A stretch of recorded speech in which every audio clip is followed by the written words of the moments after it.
So this is my first video. This would be my stillbirth story. It's something that I wanted to, that I have been wanting to film for so long.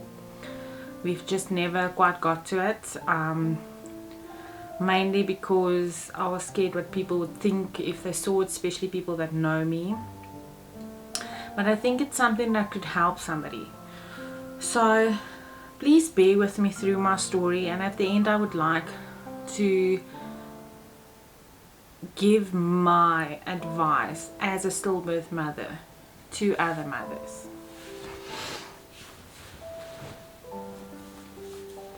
Okay, if you see me on my phone, it's not because I'm watching Facebook or something, it's just I'm reading what I wrote down. I want to try and keep everything in a timeline where I know how it happened, and sometimes I get sidetracked, and I don't want to get sidetracked with this. Okay, so it all started when I got pregnant in 2010.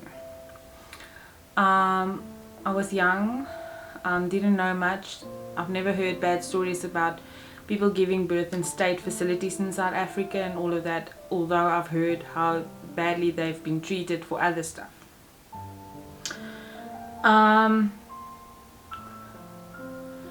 Everybody assured me that I would get the best treatment when I go to the hospitals close to us, and that's exactly the opposite that I got. In South Africa they only do one scan in state facilities. They do not do more. So the scan that they do is around 20 weeks just to see if baby is fine. It's not even detailed to check the heart or anything. It's just to see, is baby alive, kicking? There you go.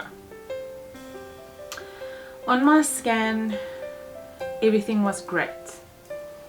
We found out it was a boy. He looked healthy, moved, everything. The pregnancy was really uneventful. In fact, it was perfect. Besides the fact that my husband had severe Kuwait syndrome, which is a sympathetic pregnancy that a man develops. So we ended up going in at, we'll just make sure, I think it's 36 weeks. Yes, 36 weeks we had a bleed. Went in that night, they told us no worry, everything looks fine, the baby is fine, he still has a strong heartbeat, everything went well, up until 38 weeks. I think the 5th day into 38 weeks,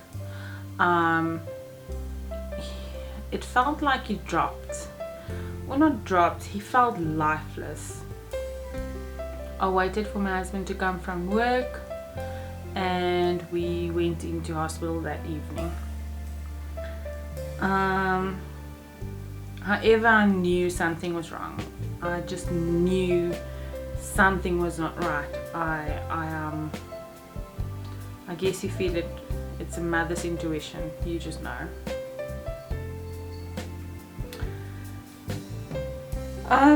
We got to the hospital.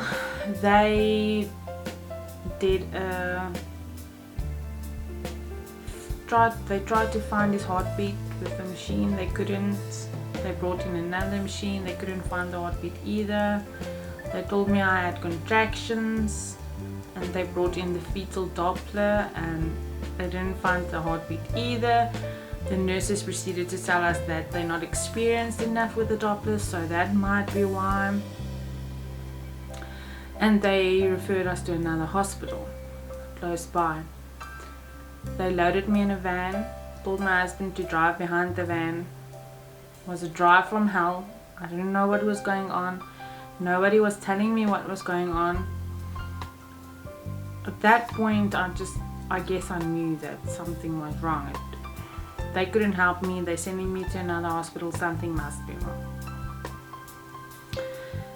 We got to the other hospital. They gave me a scan immediately, and that's when they informed us that there was no heartbeat and that he had already passed away.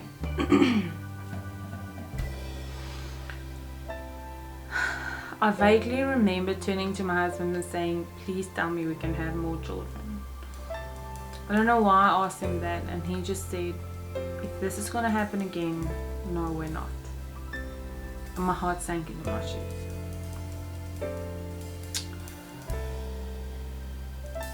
I remember crying so badly, but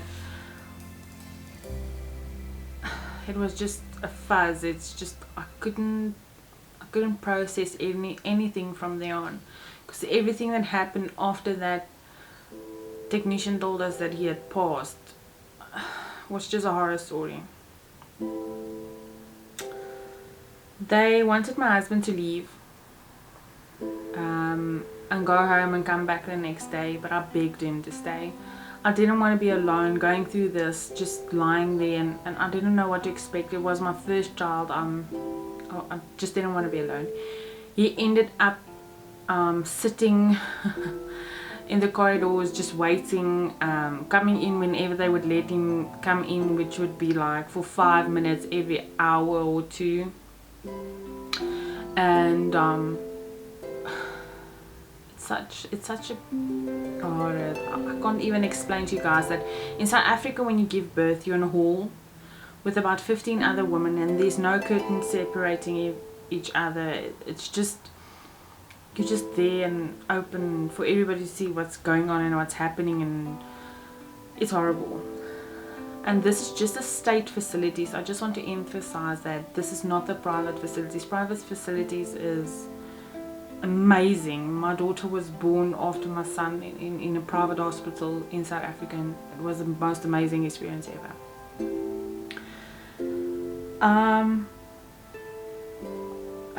I remember the nurses coming to me now and then, just telling me to shut up and stop moaning and stop crying and just be brave and push through it. And eventually they started to give me morphine to ease the pain, and I'd feel better when I had my husband with me and so on. But giving birth to a stillborn baby, it's not the same as a normal baby that's working with you.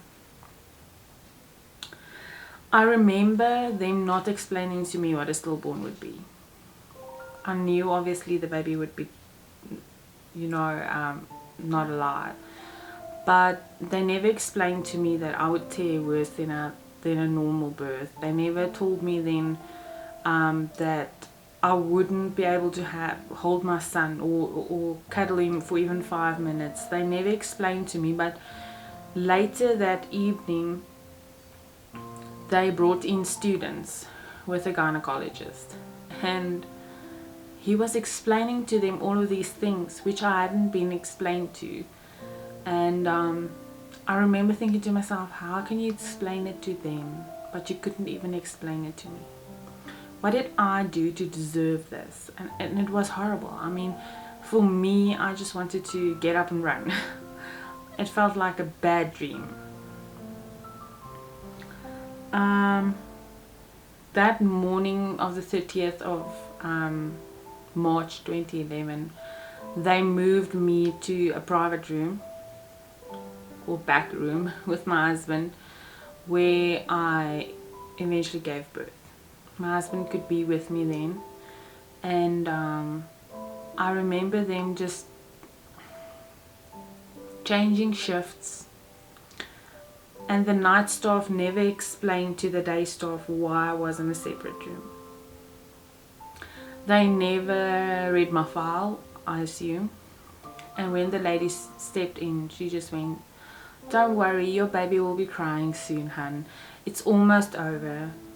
And I remember for a moment there, I just let myself believe that he would be crying in my arms and everything would be fine. And then reality struck. He wouldn't. I had to explain to her that I was busy giving birth to a stillborn baby boy.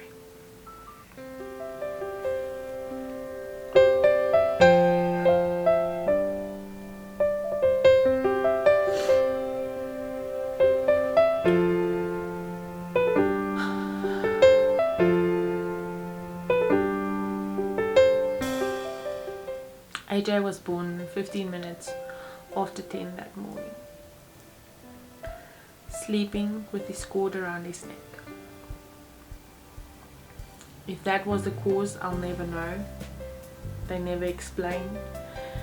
They never gave us the option to do an autopsy. They took him, cut his cord, put him on a scale to the left of me. I can't get that picture out of my head. And I remember just seeing him laying there with his arm off the scale, his mouth open, and just this little pink lifeless baby boy. I remember one of the nurses turning to me and telling me he's been dead for 2 days. I just thought to myself, why would you tell me that? Why in heaven's name would you tell a mother who's just lost a baby how long that baby has been dead? No mama wants to know that.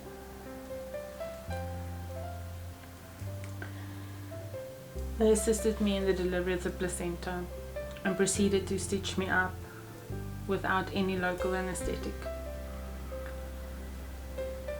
During that, she kept on just telling me, just shut up and lay still. Let us finish up.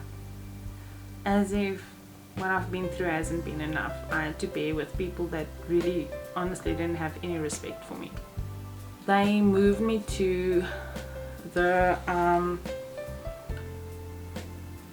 maternity hall where all of the mums were laying with their babies.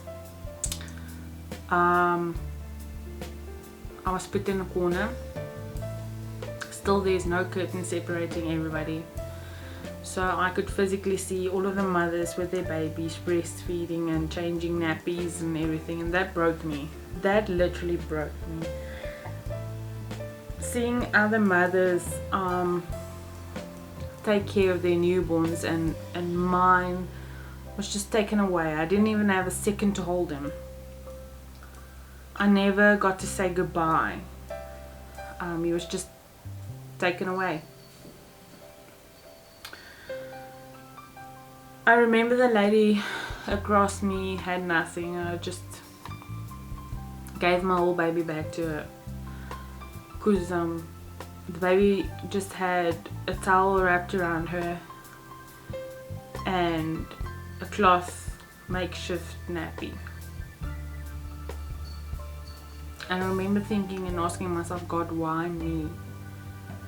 I could have taken care of my boy.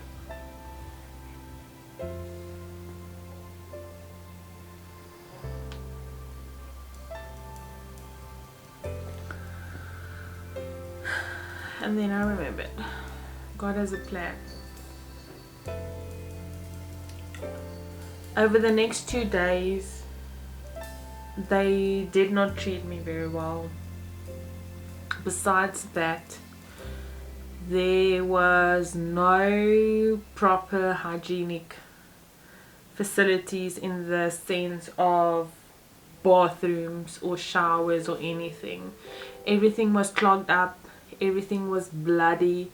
It was just a mess. They do not clean, and they do not care for hygienic purposes in even such a hospital where literally thousands of women are giving birth a year. I asked them if I could please be discharged. They proceeded to tell me that they do not think that I should be discharged, but I can sign a release form and go home as soon as they do another scan. They did the scan, and they about 4 p.m. that afternoon they told me I could go home. But before I could go home, I had to go and sign my son's death certificate. I think it was 2 or 3 flights of stairs that we had to climb to get there, and we got there, and I remember vaguely that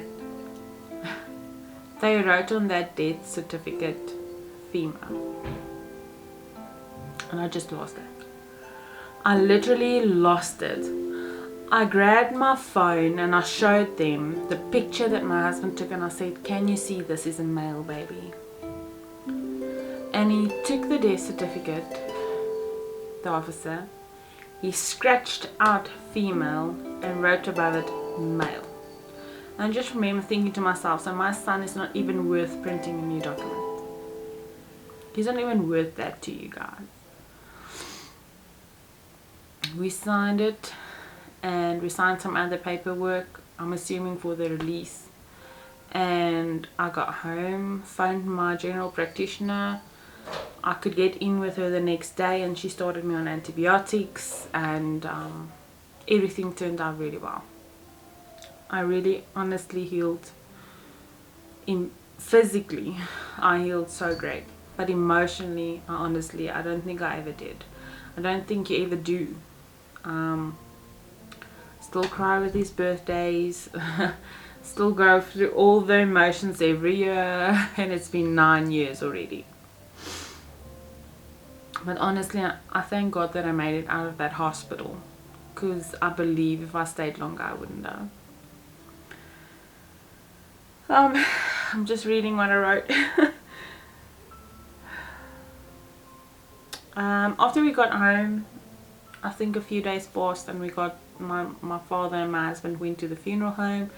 They arranged for him to be picked up from the hospital and taken to the funeral home, and that's when my mom asked if she could get him dressed. It's something that she does normally, and I said it's fine. We went there. My mother-in-law went with my dad and my husband as well, and my mom dressed him, and I put a dummy in his mouth because that's something that I always dreamt about.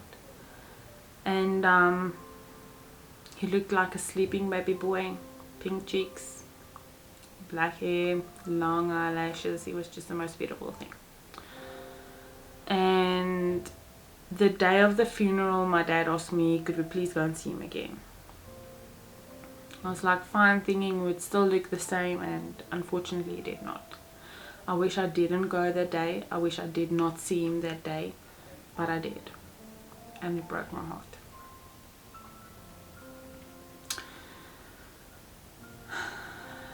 At the funeral, which was held at the graveside, my dad and my husband got into the grave, and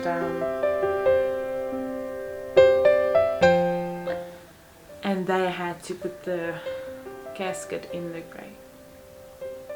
It felt like they were down there for like 1,000 hours. And I remember getting up and just standing over them and just looking down and seeing them cry on each other's shoulders over this tiny little coffin, and them getting out. And after that, I really honestly don't remember anything. I knew a few friends were there, a few family members as well. Others felt that they couldn't come because he wasn't born, he wasn't alive. That hurt more. In my experience, I've hurt, I've cried, I've tried to get over it. You can't, you just learn to live with it. But out of all of this, a year after his death, we got pregnant again with a baby girl.